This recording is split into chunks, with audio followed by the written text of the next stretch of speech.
Hello. Our reading for December 16 is titled New Hearts, New Hope. And our passage for today is Ezekiel chapter 36, verses 26 to 28.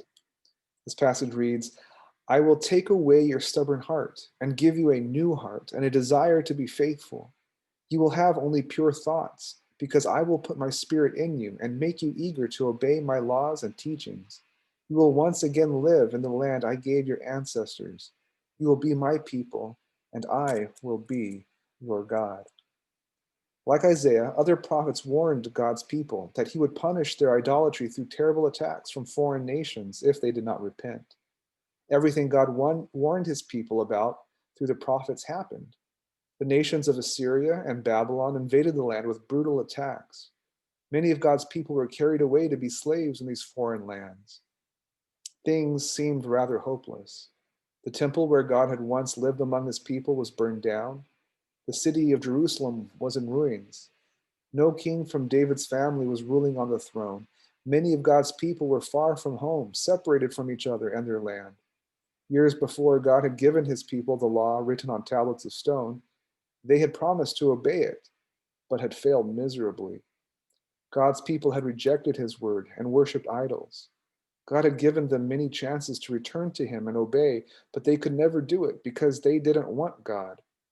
A prophet named Jeremiah said their hearts were sick with sin, but God is faithful.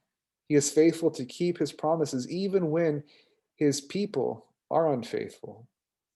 Through the prophets, God made promises to bring a group of his people out of slavery back to their land. Then God made a new promise to Israel and Judah. He promised to give them brand new hearts. God was going to take out their cold, sin sick hearts and replace them with new hearts full of spiritual life. The law that had been written on tablets of stone could now be written on these new hearts. God was going to send his spirit to live inside his people. With new hearts and God's spirit inside them, the people would finally want to obey God. Although they would not yet be perfect, they would finally have the power needed to keep God's commandments. And there's more. God promised to forgive the sin of his children once and for all. How could a holy God who must punish evil forgive all those sins forever and ever? He could do it through the death of the perfect human lamb, the lamb whose blood would pay the full price for sin. The point of this story that we need to remember is that God promised to give his children new hearts so that they could obey his word and bring him glory. He promised to forgive their sins so that they could live with him forever. And in this Advent season, it is good for us to reflect on how Jesus Christ died once to pay the full price for human sin.